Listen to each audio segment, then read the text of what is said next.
So Josh, what are your thoughts on this new Cummins and Powerline transmission? Alright, so welcome back to the channel. First of all, I want to thank you guys for subscribing, tuning in, putting your feedback in. I love it. It's awesome to hear a lot of people's viewpoints and input on anything that we have to talk about. So today we're talking about the new 2025 Ram.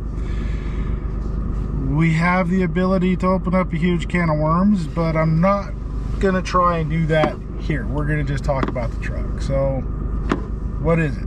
We've got the new Cummins. It's a cast iron block. They've gotten away from that pressed powdered metal crap, which we all know is junk, and some of you are going to argue with me, and you're fine to argue, but I'm right. It's going to have an aluminum head, which I'm not sold on yet. It's going to be time will tell. We've gone over some of the basic differences between the engines in a previous video. The oil filter, the 6 glow plugs that are going to be into the intake, all of that stuff. Let's talk about some other stuff, you know, that not a lot of people are doing yet. Let's talk about power. So we're 430 horse. We are 1,075 foot-pounds of torque. With the new Powerline transmission, it's going to be an 8-speed. No, it's not the same 8-speed that was in the 1500s. It's a much larger version of that Powerline transmission. I'm still not sure what the dealer designation for that transmission is going to be yet, but we'll learn it and we'll figure it out later.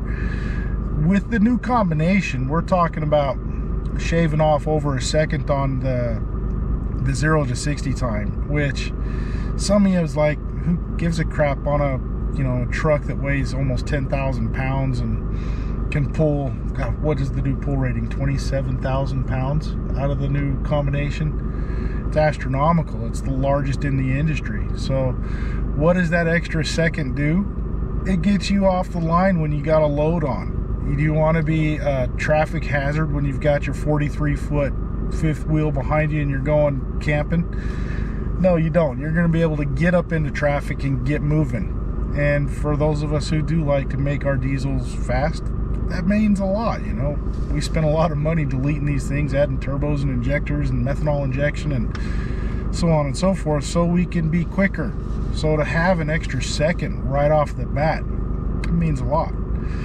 But it's very, very convenient when you're pulling a load. You can get out into traffic, you can merge, you know, be a responsible driver. Yeah, merge. Responsible driving. Getting out in front of the traffic that you're merging into instead of pushing them off the road. You know, responsible driving. The whole new inside, let's talk about that really quick. I love creature comforts in a vehicle. I'm not totally sold on some of it. I don't need to have a 14-inch monitor right here in front of me. I don't need to have a 12-inch digital display right here. And I really don't need to have my passenger with a built-in laptop over here where they can watch movies and search and giggle and watch TikToks while I'm trying to drive.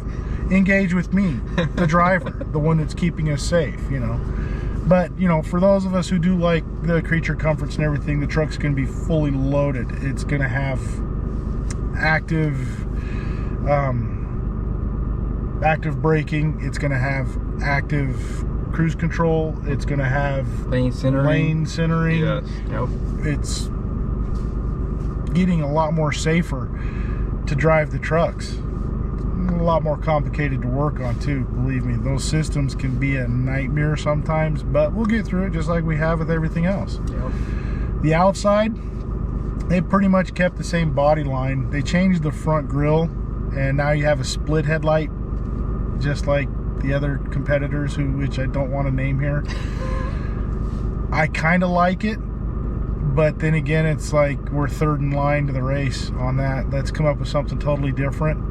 I don't like having a grill that has multiple different layers and textures to it. Give me something basic, give me something simple but defined. We don't need to try and make it look like a 12-year-old got a hold of a Lego set and put together something, and I think that's what the new grill looks like. We'll have to see what the public thinks about it when we start seeing more of these trucks rolling around down the roads and everything. But in my opinion, I think they could have done a little bit better on redesigning the front grille. The rest of the body is pretty much the same.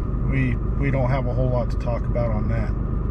Yeah, so it says here too, you already kind of talked about this, redesigned block and head, robust heavy-duty pistons, new performance intake manifold, new turbo, and then here's the one I want you to discuss, because this is something I'm sure people want to hear from you from. Larger intake and exhaust valves for improved port flow and a higher pressure fuel system, which is going to be the CP8.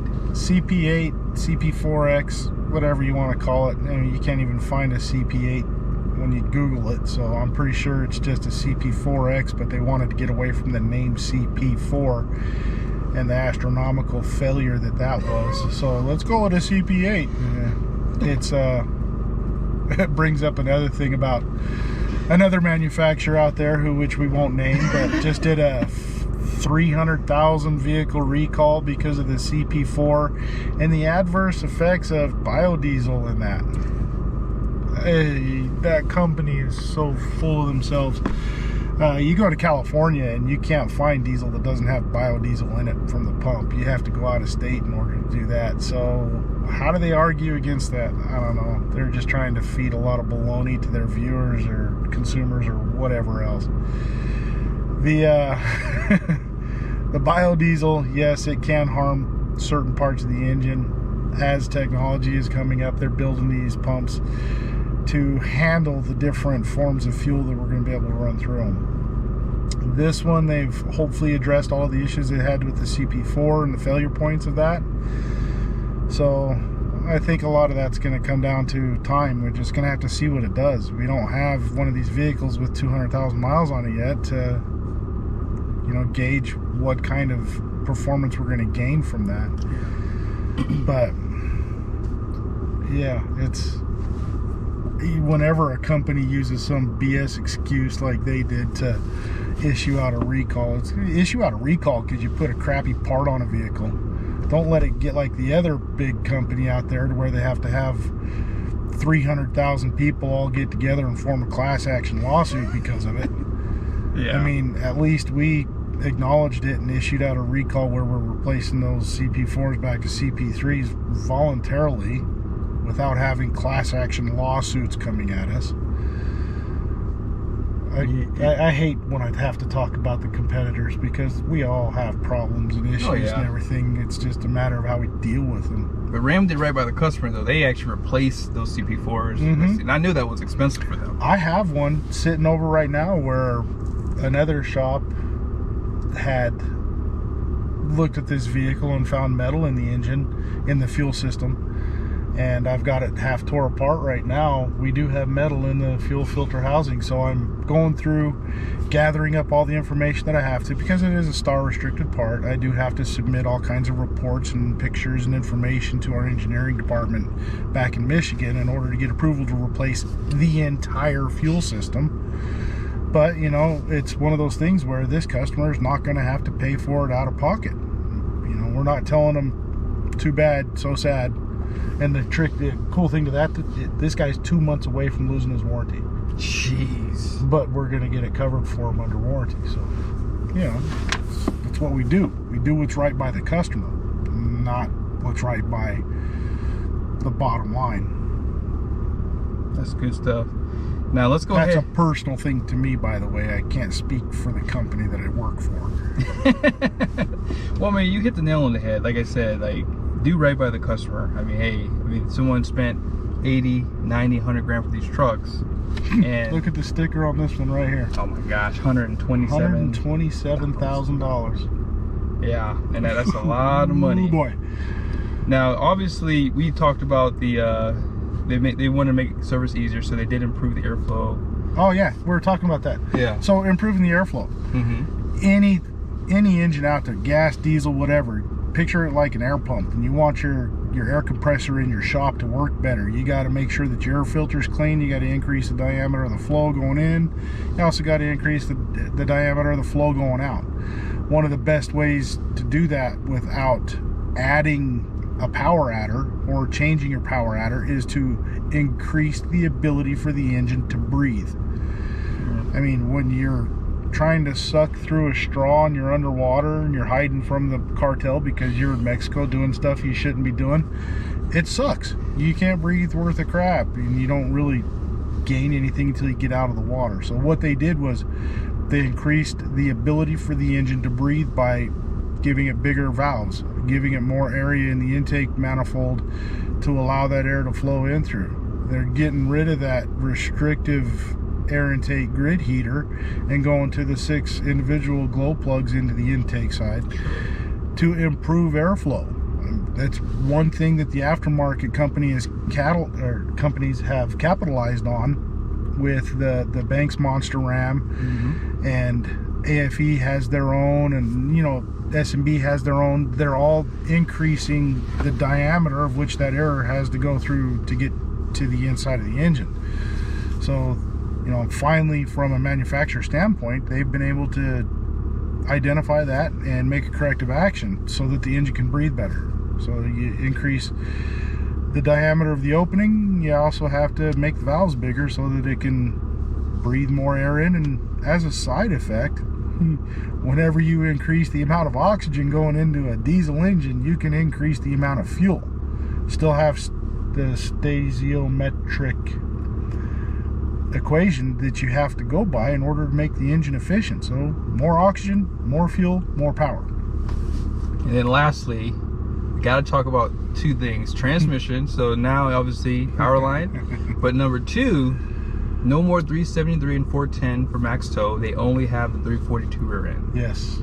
So the Powerline transmission, we're going to hear this thing called several things. We've already heard it called a Powerline. We've already heard it called a torque flight. I don't know if that's Stellantis's jab at trying to get back to a transmission that had some decent reliability in the 70s. But it's a ZF transmission, all right? It's an 8-speed ZF transmission. It's their Powerline. They've had to go through and totally revamp everything that they did on their previous big automatic V8s or 8 speeds to get one that's going to be able to withstand the power and the torque that the diesels are going to give it. I'm excited for this thing. ZF has been a very dependable company. They produce extremely dependable transmissions. You know, the failure rate on the 8HP70, 8HP75s is very, very, very low compared to any other transmission that I've ever played with out there, whether it's the Allisons, the Eisens, the 68 RFEs, and all of the predecessors to the 68 RFE. All of those were junk. We know that. We're getting away from it. That's why we are now using the ZF. The reason why they're able to get rid of the high output, low output power options is because they now have a transmission that can handle it. So now it's all high output. And because they have a high output engine and a transmission with 8 speeds, they don't have to give you 5 different options. I think it's actually only 2 or 3, but for your gear ratio on the rear end. So now we're going to what, 343? 342, yep. 342. We're going to see performance gains up and down. You're going to be able to cruise with your load at 80 miles an hour instead of maxing out your RPMs at 65. We're going to be able to have the same ability to tow and streetable drive without a load and not suffer fuel economy and all of that other crap that we had to accommodate with, you know, different gear ratios because we had an Eisen or a 68 RFE. It's going to be, on a consumer level, a lot friendlier to everybody instead of tailoring to the demands of a select few. I think everybody's going to be a lot happier with the way that that rear end combination and the Powerline transmission, the ZF transmission, they're going to be a lot happier with their final product.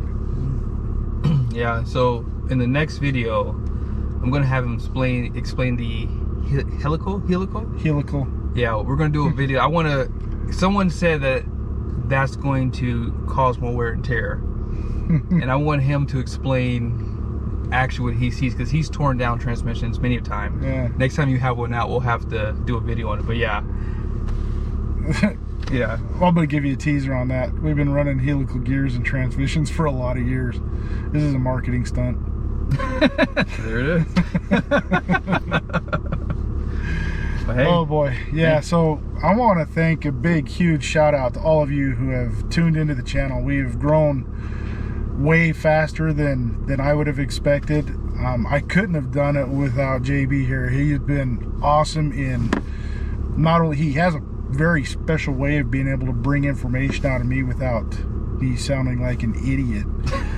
And all of the, you know, the mixing and the editing and everything that he spends on my channel as well as his channels that he has, you know, I want a huge shout out to you for that. Thank you very much. Well, you're helping a lot of people out there, so it's worth it. I hope I do help some people, you know, at least if I can, you know, touch one or two.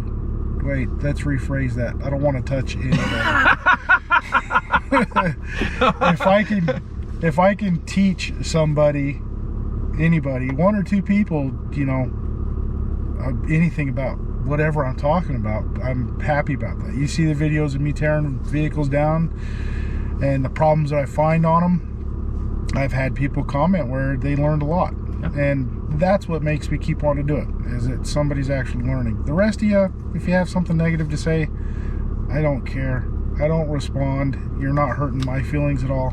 So hey, yeah. but keep commenting because it helps the algorithm. So thank you. Exactly. I'm not going to tell you to not stop because it helps still. Yeah. Probably should have told them that secret. It's okay. They'll still. Hey, sometimes the haters are our best, you know, audience in this world. So yeah. People don't get popular all by good feedback. A lot of it's negative that gives them the popularity. It's because they have something that everybody else wants. Yep. There it is.